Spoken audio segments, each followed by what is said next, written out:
Ever wanted to find an aquatic adventure that transcends mere metrics and distance and duration?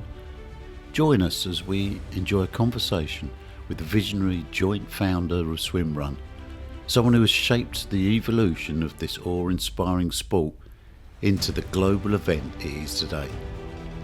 We uncover the philosophy that underpins Swimrun, and we delve into how its unique format works with nature, embracing its beauty and pushing the participants to the edge of what they think is possible. Today, we talk to Otillo's joint founder and father of Swimrun, Michael Lemmel. I'm Mickey Helps, and welcome to the MYSWIM podcast. MYSWIM is every person's personal adventure in the water, whether it's learning to swim, wild swimming, channel swimming, winter swimming, another aquatic sport like water polo, synchronised swimming, triathlon, or something social with friends, the best kind. And everything in between, your happy place, your aquatic adventure, and together we can explore it. This episode is more than just the numbers, the statistics, and the what and the how. Today we really drill down into the essence of the sport and delve into Michael's profound philosophy behind the why of Swimrun, an event that goes beyond the mere realms of swimming and running. I've never tried Swimrun, but I have to admit I was captivated by Michael Lemmel's passion for the Swimrun and how it goes beyond the physical aspects. He believes that through this unique multi-sport discipline, we can tap into the essence of our surroundings, immerse ourselves in the awe-inspiring landscapes, and experience a profound connection as paired competitors work with the elements to achieve a common goal.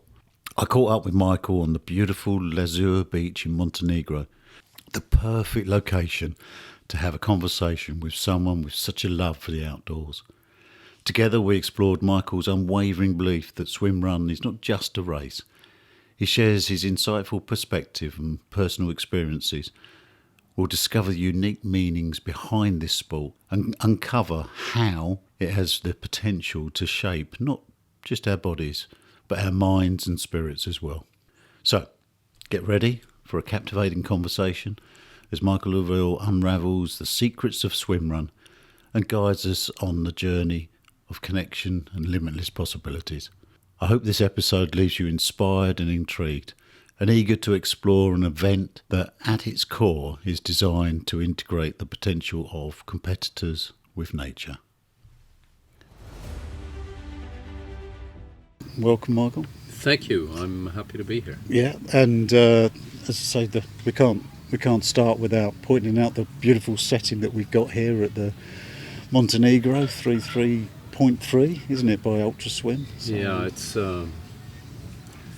been some fascinating days, and I would say that the environment helps so much. You know, this morning when you get on the ferry or the transfer and it's still dark, and then you see the sun come up over the mountain. It's special. It is. Yeah. And just for those who might know the 333, we're in our, I would say it feels like our 10th day, but no, the shoulders aren't that bad. No, we're on our second day, formal day. We had a warm-up one on just from this beach here, but it was 9 kilometres in 2 swims yesterday, wasn't it? And if you totted up today, we said it was 9.5 today. It was even a little bit more because I think, most people I spoke to got almost 8Ks. That's today. it. We did the same. I was just going on the 7.9 and then 1.8. So yeah. So who's counting? So we've done and tomorrow is 10K, which is the event in my mind seems to be geared to trying to take it out of you ready for that 10K. Yeah, I would so say. That becomes the event. Yeah. So we got our main one tomorrow. So that's why I really thank you for taking the time now to come and help us with to learn a little bit more about Swimrun. And I'm going to put down a marker. I know so little about Swimrun. Apart from I did look up what Otillo means in Sweden. Let me see if I get this right and give it that's island to island. Yeah, that's right. Otillo means island to island, and that's how we started the sport. It was in October 2005. We Mutz, Scott and I met these guys who had made a crazy bet in a bar, a drunken bet, Right. and they had ran and swam 2 years earlier between these islands in the Stockholm archipelago, and I was told about their bet, and I was asked if we could make a commercial event out of it, because Mats and I, we were racing adventure racing at the time, professionally. Right. Okay. And I was so intrigued by the fact that they had done 75 kilometers throughout the Stockholm archipelago, and we have 30,000 islands outside of Stockholm, but to piece them together in such a manner was pretty cool. So we met them and we decided that we were going to call the event Otillo, even though it makes no sense in any other language. But I had worked in the US before, and it was at the time when there was an ad agency in New York that came up with the word Haagen-Dazs. Right. Okay. And Haagen-Dazs was so that it would allude to North and to Scandinavia and pure and clean, and also it was difficult for people to pronounce, so everybody had their own pronunciation, which meant that it stuck in your brain. And it was the same with Otillo. Very clever. And so we kept it as Otillo, and that was, well, for us it was the start of an event, which was 75 kilometers over 24 islands in the Stockholm archipelago, with 10k of swimming in between the islands. Right. And Okay. 65k of quite technical trail running. And we hosted that event until 2012, and then we did another event in 2013 in the southern part of the Stockholm archipelago as a qualifier, and then in 2014 we did an event in Engadin in Switzerland. All right. So it's growing and growing. And so in 2014 was the first time there was an event that was similar outside of Sweden, and at the time I would say there were between 45 and 50 events in Sweden in 2014. Gosh. And now today it's a sport all over the world. I was going to say it's Yeah. become global, isn't it? It's a global sport, and I think more and more the pandemic was hard for any, I would say, endurance events or endurance sports. But I would say that the pandemic actually was good for people discovering new sports, because Yes. and I would say it's the same here with open water swimming. Okay. Thanks to the pandemic, it sort of grew because you couldn't do anything else, and a lot of the top racers, they were so focused on racing before the pandemic, and then during the pandemic they were just happy to go out and move through nature, and they brought their friends along, and it sort of spread the word of Swimrun, and I would say open water swimming too, in a way that wouldn't have happened without the pandemic.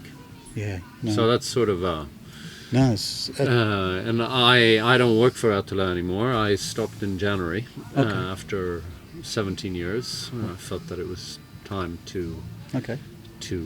do something else. We had some other owners as well, and we had different ideas of how we wanted to create the future, and I felt that I needed to stay true to my principles, and therefore I chose to not continue. Okay. No, that's Yeah. really interesting. Do you And want- that means that I could do this, because Yeah. before I could not.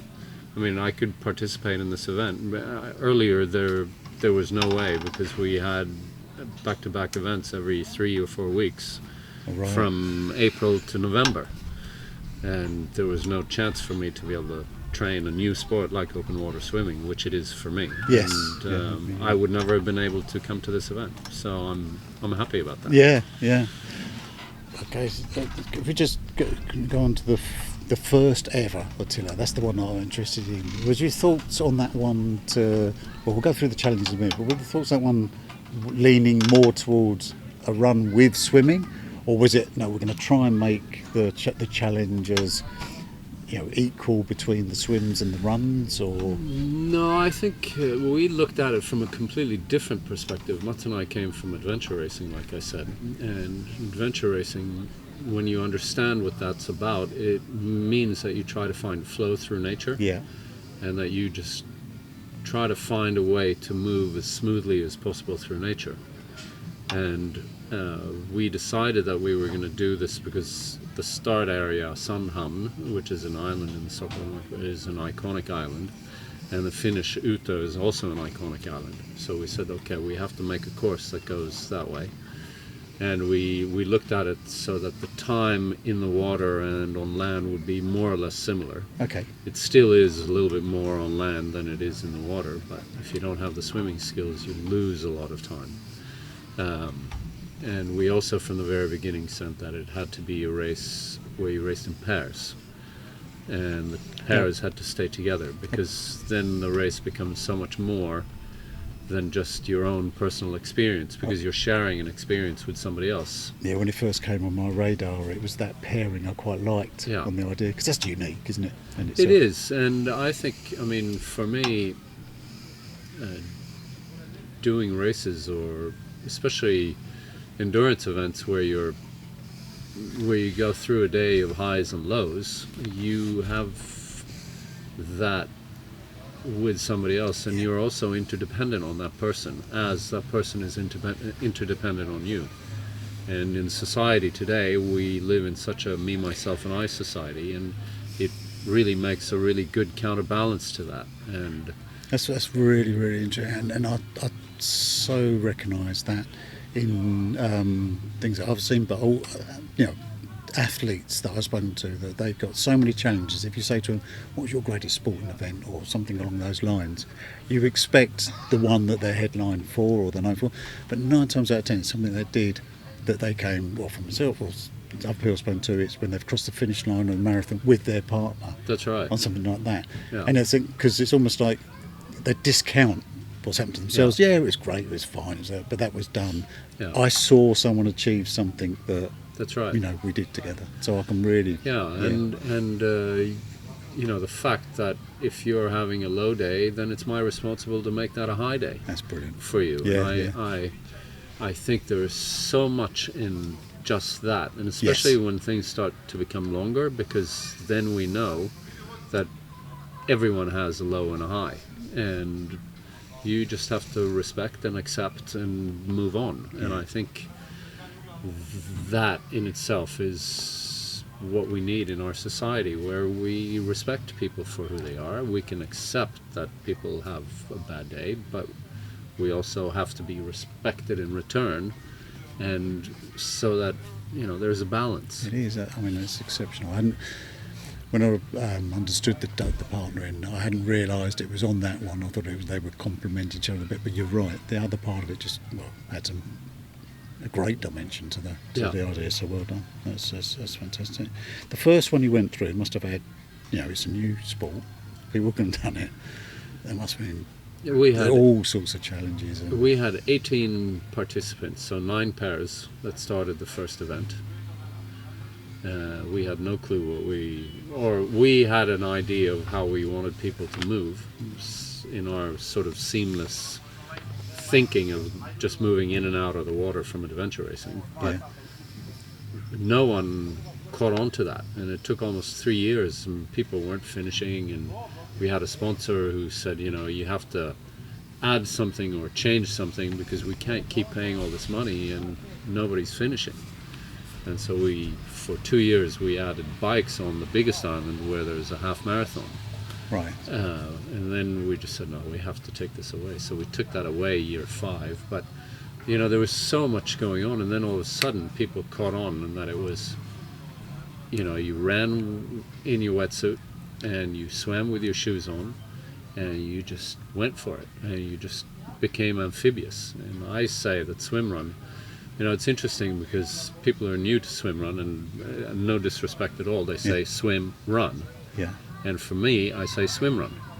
And it's not swim, run. Yeah. It's something new.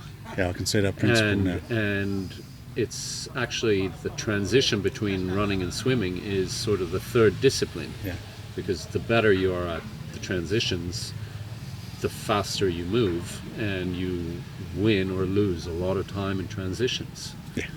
And It's interesting, and we always spelt Swimrun with capital S and then just small letters, and I see a lot of people spelling it with big S for the swim and then a big R for the run, and it's like, no, that's not it. You missed the principle. Yeah. No, I can see that, and hopefully this will pick up on that, because I think that's important. And people can do whatever they like. It's just there's an idea behind it. Yeah. No, that's great.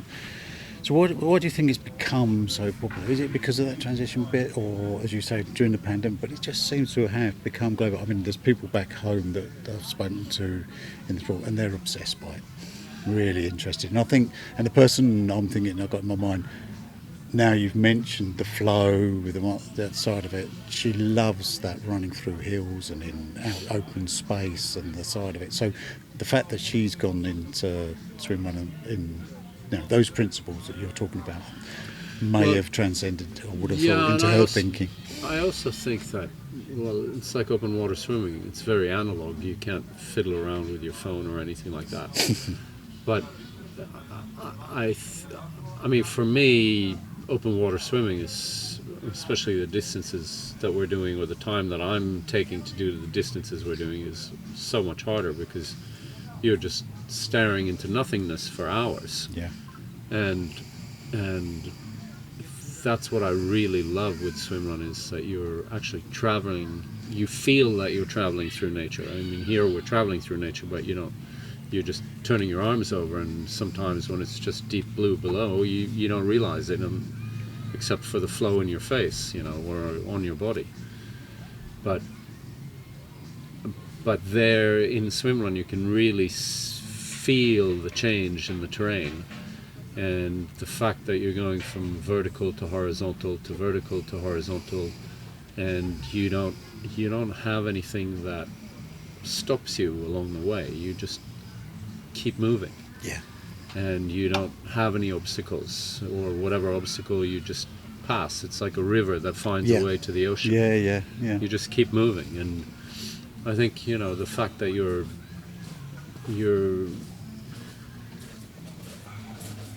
run and then you get into the water and then you run again, it changes things up, so you never become, I wouldn't say bored. So that's one side, and then the fact that you're doing it with somebody else, and that you're interdependent. I think that interdependency is something that we need as humans. Yeah. Where small societies where you're completely interdependent, they are happier than the big megalopolis that we live in, because they were lonely or alone, even though there's millions of people around. And I think there's something in that. Yeah. No, there is. Yeah, I can agree. So it must be really difficult to be able to get that balance between the principles that come across really strongly, and I do agree with, of the experience, the nature, the flow, with the competition, it being competition. So there must be people who come in and perhaps take that to a point. Did you find that was something difficult, or people would understand? Well, I mean, I suppose you've got so many. It's hard to.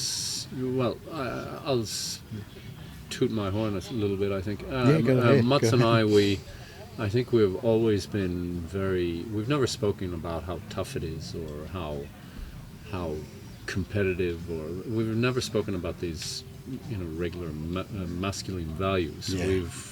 We've always hugged people at the finish line. We've always been very soft, and the whole community, the whole swimrun community, is a very warm and welcoming community. Yeah. And it's not like in some other similar sports where they're really sharp elbows and super competitive. And I'm not saying that it's not competitive. I mean, the people at the very front are going hard as. I mean, they're going really, really, really hard.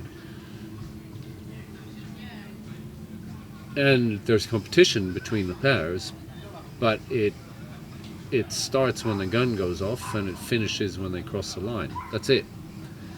And then you look at the whole community. Everybody's very aware of others. We've always spoken about that. Who cares what your time is? What's more important that if you see somebody that has a problem, help them. Because it's going to happen to you too. Yeah. If you have a problem, then somebody might stop and help you. Yeah. And that's sort of transcended the whole community so far. And I hope that that's going to stay that way. Of course, it's going to get sharper at the top, but it will also get broader at the base. Yeah. I think it's sort of natural evolution. Yeah. As you say, I would really hope that there's a sport like, because I recognise that when I see it in sort of groups like these ones here. There's people competing at the front, but I mean, we spoke to Andy Donaldson, and he probably epitomises exactly what I'm about to say.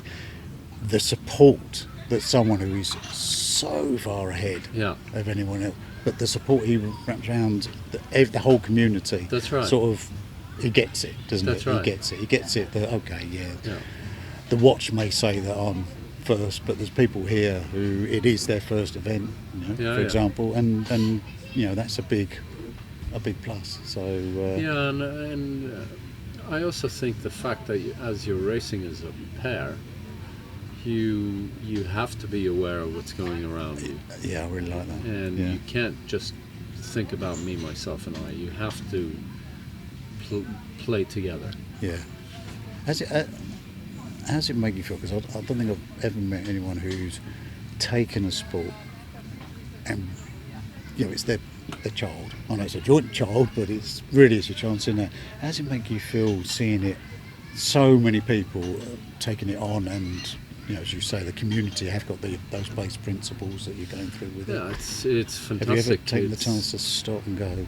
Yeah, once in a while I stop and Mats and I, we think about that. It's amazing. I have a very good friend who I was hoping was going to swim with us here, Shane Chaplin, who's an Aussie who lives right next to me and one of my best friends. And the other day we were out training, and he said, you're a father of one person, of your daughter, but you have to also think that you're the father of a whole generation of swim runners. And it's like, I didn't think of it that way, but yes, I mean, that's how it is. And it's quite special to have created a whole new sport in this day and age, but I don't think of it that way. I'm just happy to be part of that community. It's nothing that I of course it feels fantastic, but I never, very seldom think that, oh wow, we did this, because it's not we. The whole community created the sport. In the short time that we've had the conversation, I can see that you do believe that, and you're going from that side of it. But it's just one of those ones in my mind. I'm thinking, I don't think I've ever met anyone. Obviously I've got no chance to meet the person who invented football or rugby or those ones, but I don't think I've met anyone who could claim to be able to say, with Matt. As well, but the two of you have taken something and given, an outlet for people to enjoy the outdoors and things for so many people globally, and that's great. Yeah, and but I really think that it is community driven. I mean, we were very good at conceptualizing what we did and making, top-notch events, and I think that sort of comes back to where we are today with the Ultra Swim 33.3. It's a top-notch event, and it's community driven. Yeah. And I think there is so much in community driven events and community driven sports, because it gives something additional to you or to me as a participant. It's more than signing up to a race or whatever, going to a venue, racing, and then you're gone. You lose the connection. I think that I hope that is the future of sport in general more. Yeah, that's good. If you're designing a course, what makes a good course? What would you say? Well, for one, I think it's so cool with nature, because you have to have the natural features, to start with, and we always tried to find. When we raced adventure racing, it was really cool because you traveled to an area and the race organizers, they really selected all the cool things that you could do in that area, Right. and then connected the dots, and you did it all during 5, 6, 7, 10 days of racing, and that is also the way that we've looked at course design, that you want to create a race course that is interesting, so that you as a racer, you go, oh wow, or that it changes things up, so it always keeps your mind turning, and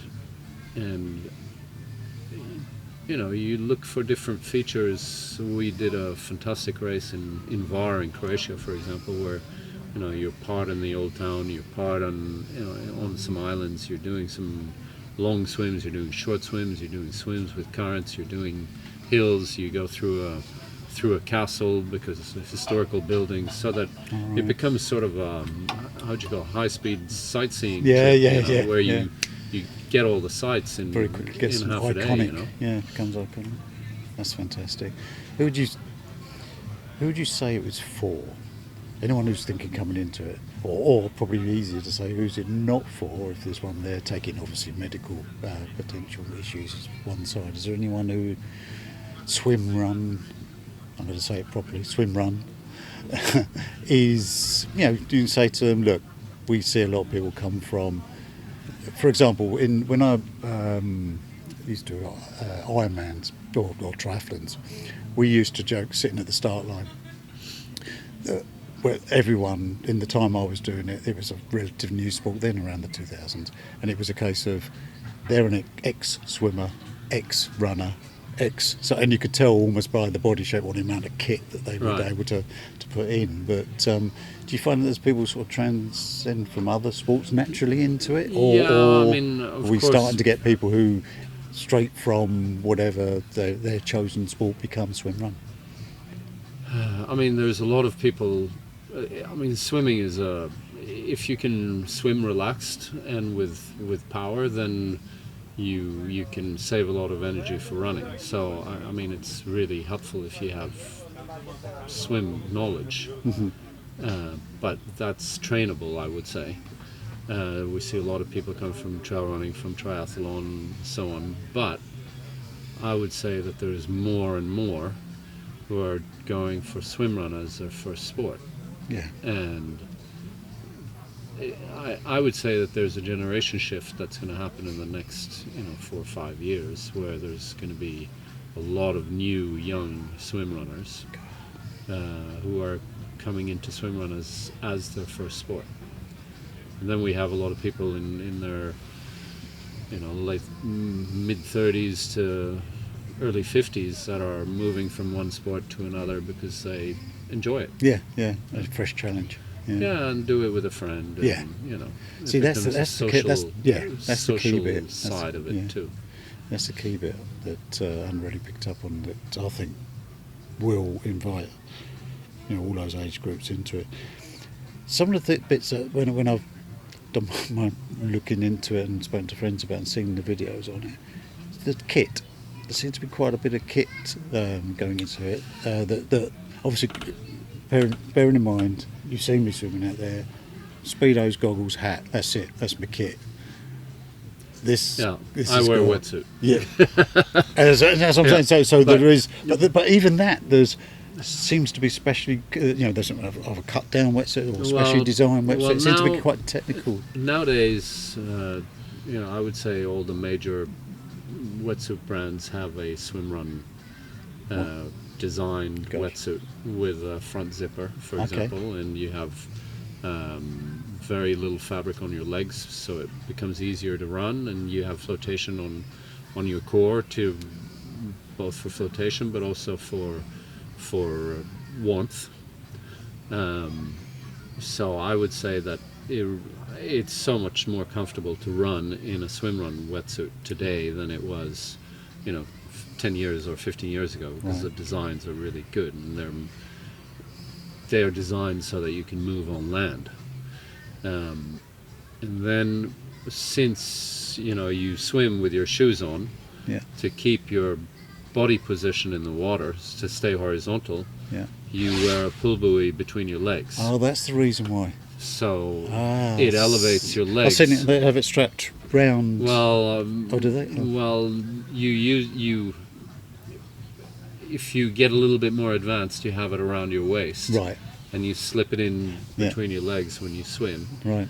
Because if you're running with it on your thigh, it slips down. I'll tell you, that's new then. You just taught me something up, because I didn't realise it was to counter the weight of the shoes, which obviously makes sense. Yeah. I thought it was to save the legs for the running. And, Well, it does, but I mean the main reason Is is to counterbalance. to counter or to offset the drag Yeah. of the shoes. Because if you're swimming with shoes, you're going to be wet swimming like shoes a or plow. yeah.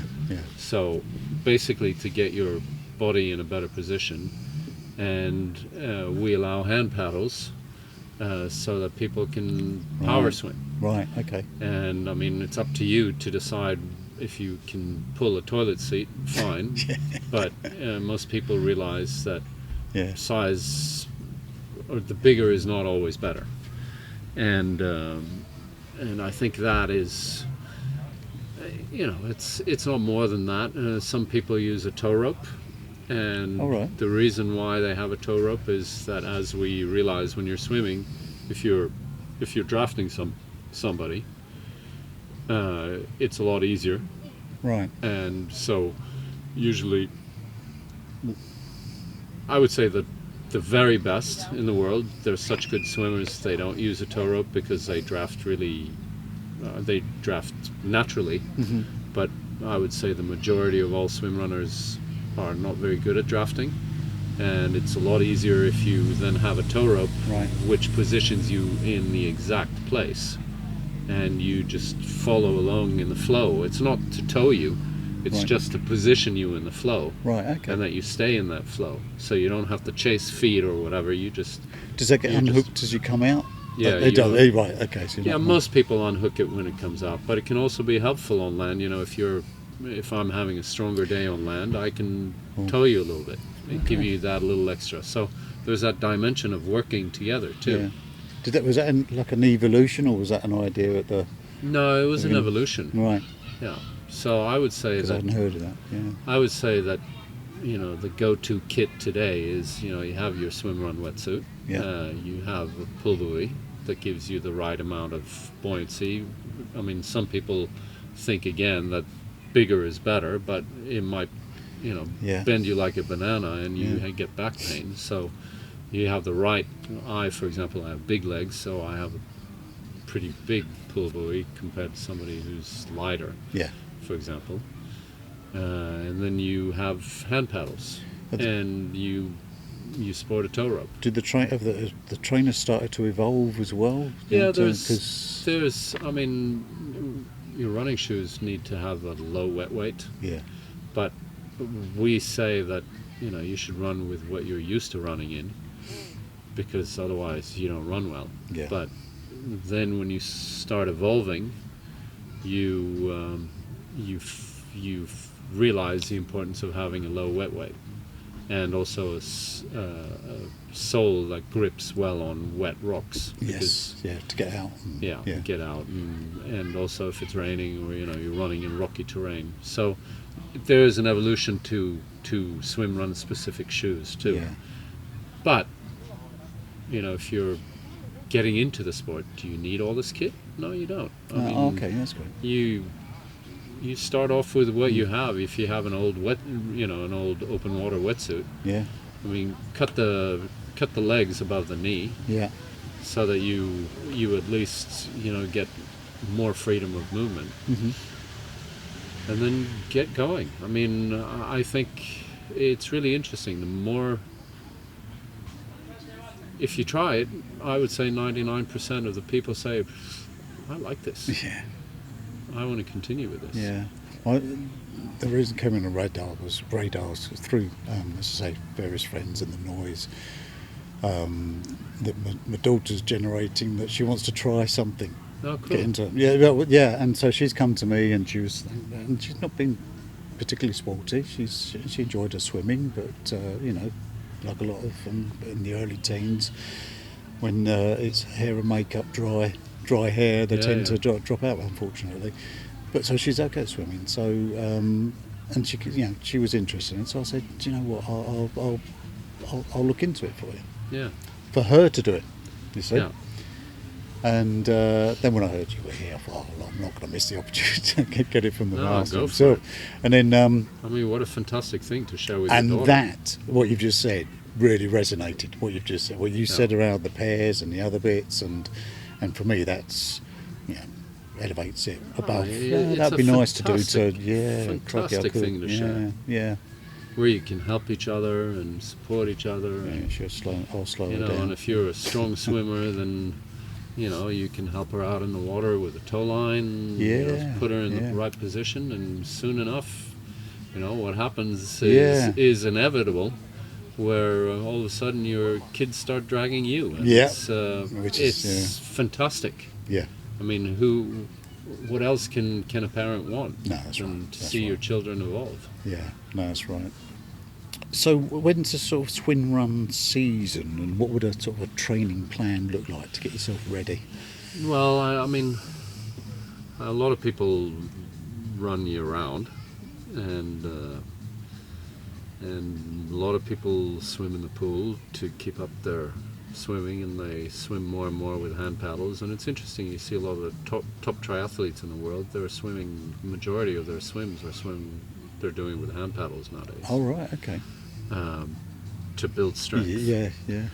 And build endurance. And then, you know, swimrun racing in Europe starts mid-April, I would say.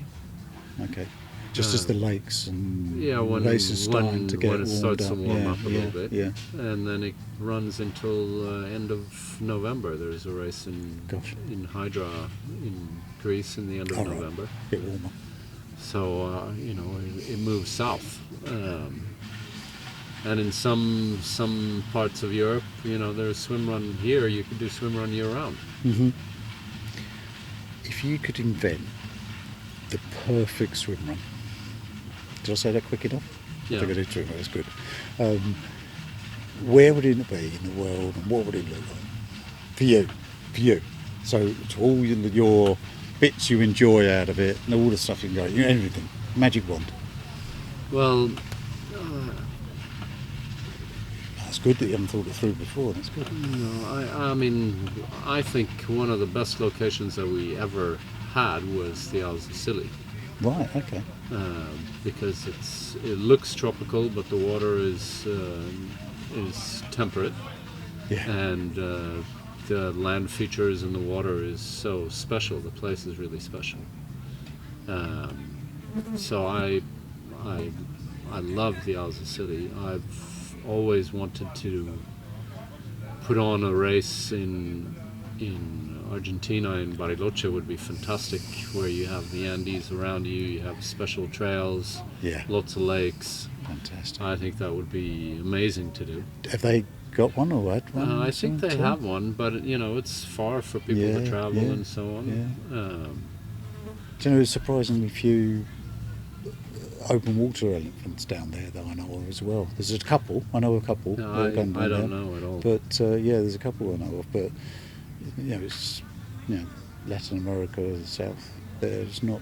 There's loads in North America. There's loads in Europe if you're looking hard enough. Yeah. So it's interesting that maybe that it's untapped. Yeah. No, I mean there's lots of incredible places where, if you have this kind of water, and interesting island features with perfect trail, or not perfect, interesting trails. Perfect trails are not fun, but interesting trails. Yes. And a beautiful culture around with good food and just happy, vibrant people. I think those are the ideal locations. There's lots of them around. Yeah, and I think the people element, as we're seeing here, is a key part. So what tip would you give to someone just starting into it, if you had one?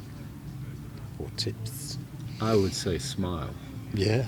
I think the key thing to sport of any kind is, if you're not enjoying it, you have to stop and think and switch your mind and say, okay, I am fortunate. This is luxury, what we're doing. You know, I really need to smile and enjoy what I'm doing, even if I'm having a hard day. Yeah. And for people just getting into it, find a community. I mean, there's lots of Facebook communities and so on that are doing Swimrun, and you can just tag on to somebody, find somebody around, just get into it, because I think you're going to love it. Yeah, that sounds great. So what do you think the future is for yourself within sports, and also for Swimrun going forward? Well, I think the sport of Swimrun will evolve over in the future. I think we'll see short city events, sort of like some of the fast triathlon races, and I think we're going to see expedition style races as well. Right, so I think we'll get the whole spectrum. I would love if there was a swimrun event in the Olympics one day. Do you know, that's where I thought it may go when you're saying it. But it needs to be designed in a way where, in a format so that it works in that sort of an arena. Yeah. But it could be a fantastic, arena format. But you lose a lot of the sort of adventure side to it. But I think that's fine. There's lots of merit to that. So that's what I think will be in the pipe in the future. For myself, I'm doing a fantastic project at the moment where I'm building a hiking trail throughout the Stockholm archipelago, 270 kilometer hiking trail for the region. So I'm commissioned to do that. And it's something that needs to be done by the end of October 2024. Right. So it gives me also a lot of time to think of where I'm going next and what I'm doing. And I think you just have to be open-minded and opportunistic and see what comes up on the radar. Yeah, well, that's fantastic. Well, one thing I do know is that with the principles that you've got and those values, whatever you do, it's going to be something special. And thank you, I appreciate it. I think everyone will hear and understand. And having spent a few days with you, it's been a pleasure. Thank you. I really enjoy the next couple of days. Yes, we've got the big one tomorrow. Yeah, we got the big one tomorrow. But so how are you feeling for that? For me, it was the one that you save your shoulders for. We enjoy because when I said I'd bring Chris who's new to the sport, along, I said to him, I'll find one to help you come into it. But I said, I'd like one that's got a 10k in it. Yeah. Because I've done 10ks for a number of decades. Wow. Plus, or 10k pluses. Oh wow. 10k pluses, including channels and things like that. Wow. But as a minimum, as a 10k. And I said, I'd like to just keep that going, until something gives up on it. So that's what was my focus was for. I said, look, to be honest with you, it'd be lovely to finish them all, which I'm confident I will. You got to back yourself and enjoy it. But the 10k is the one that I'd like to just, enjoy, get through, and chalk it up for 2023. Yeah. Another 10k.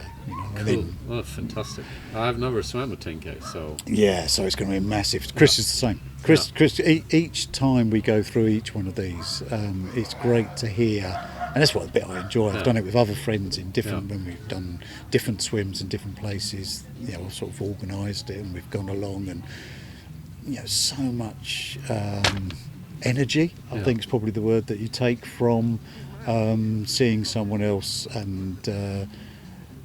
Only just about, in some cases, getting across the finish line. So and they've said I had nothing left. Yeah. So that was it. They pitched it in they probably That's pitched right. in their mind that that's what it was, and everyone's got something left. But Yeah, yeah. the reality was that they'll remember that day, Yeah, yeah. and you were there, not just listening into it and watching it as an observer. You were next to Yeah, them yeah. doing it, and that is That's cool. fantastic. It is, Yeah, that's cool. And that's where I think the sport takes a different level when you go to Well, that. that's what I doesn't it? mean. When you dig deep and Yes. your emotions come out, then it's It's just then it starts becoming worth something.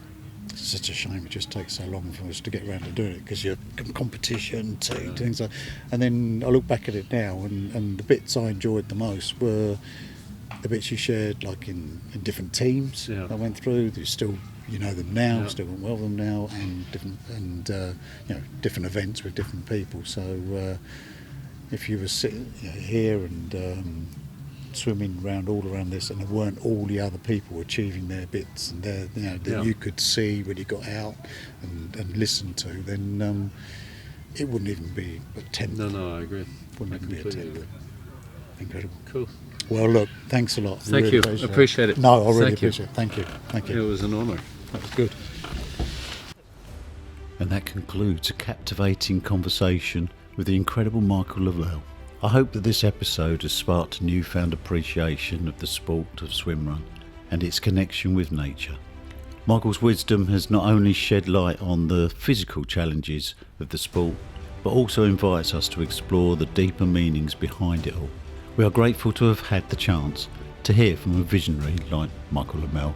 His passion and dedication have shaped swimrun into the sport it is today, and his unwavering belief in the transformative potential of this sport is truly inspiring.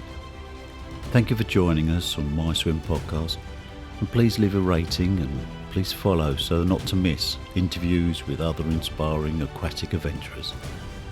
Until the next episode, thank you for listening.